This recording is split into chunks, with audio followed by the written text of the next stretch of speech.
যাদের বাচ্চা-কাচ্চারা স্কুল এবং মাদ্রাসায় পড়ে তাদের মারা মনে হয় আমার মতোই অপেক্ষায় থাকে যে কবে ডিসেম্বর মাস আসবে আর কবে একটু শান্তিতে বেড়াতে যেতে পারবো। হ্যালো এভরিওয়ান, আসসালামু আলাইকুম। সবাই কেমন আছেন? তো আজকে তো আমার অনেক খুশির দিন, মানে ঈদের দিনের মতোই আজকে আমি খুশি। তো আজকে আমি চলে যাচ্ছি আমার বাবার বাড়ি। শীতের দিনে কোনো জায়গায় যাওয়ার জন্য একটাই প্যারা হয়ে যায়, সেটা হচ্ছে ব্যাগ হয়ে যায় অনেকগুলো। এই যে আমাদের ৪ জনের কাপড়-চোপড় নিছি, এতে করে ব্যাগ হয়ে গেছে অনেকগুলো।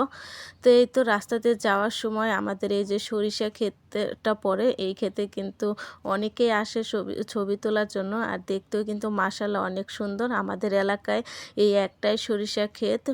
যাওয়ার সময় আজকে আবার আমরা ট্রেনের সিগন্যালে পড়ে গেছি। তো এই তো ট্রেন আসতেছে, আর তাসনিয়া আর আলিফ কিন্তু অনেক খুশি হয়, ওরা ট্রেন কাছ থেকে দেখবে, এজন্য দুজনে খুবই হাততালি দিতেছিল। ওদের কাছ থেকে ট্রেন দেখতে খুব ভালো লাগে। আর তাসনিয়াকে নিয়ে বের হয় তখনই এই ট্রেনের সিগন্যালে পড়া হয়, ও খুবই এনজয় করে এই জিনিসটা। আমরা কিন্তু আজকে না বলে যাচ্ছি আলিফের নানু বাড়ি। তো আমরা বলেছি যে আর কয়েকদিন পরে যাব, কিন্তু হঠাৎ করে আলিফের আব্বু আজকে বাসায় ছিল, তো এর জন্য ভাবলাম যে তাহলে আজকেই চলে যাই। আর বাড়িটা যেহেতু আমাদের বাড়ি থেকে কাছাকাছি, বেশি দূরে না, এর জন্য যখন ইচ্ছা হয় তখনই আমরা হঠাৎ করে চলে যেতে পারি। আসলে মাদ্রাসা ছুটি থাকে না, এর জন্য গিয়ে বেশি দিন থাকতে পারি না। তো এবার আমরা কয়েকদিন থাকবো, তো এই খুশিতেই অনেক খুশি লাগতেছে। তো এই তো যাওয়ার পথে তাসনিয়ার জন্য এক জোড়া শু কিনে নিলাম।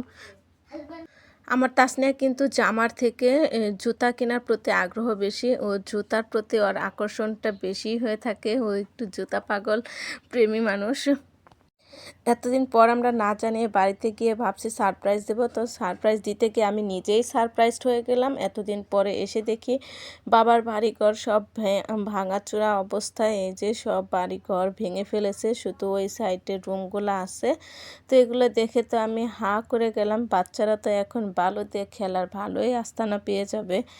এই সাইডে টিনের রুম ছিল, তো টিনের ঘরগুলো ভেঙে আবার উম নতুন করে বিল্ডিং করা হবে। তো এই তো আজকের ভিডিওটা আমার এ পর্যন্তই ছিল। সবাই ভালো থাকবেন, সুস্থ থাকবেন। আর এই শীতের মধ্যে কে কে নানু বাড়ি গেছেন বা বাবার বাড়ি গেছেন সবাই জানাবেন। তো আজকের ভিডিওটা আর বড় করতেছি না। আমার ভিডিওটি কেমন লাগলো সেটা অবশ্যই জানাবেন। সবাই ভালো থাকবেন, সুস্থ থাকবেন। আল্লাহ হাফেজ, আসসালামু আলাইকুম।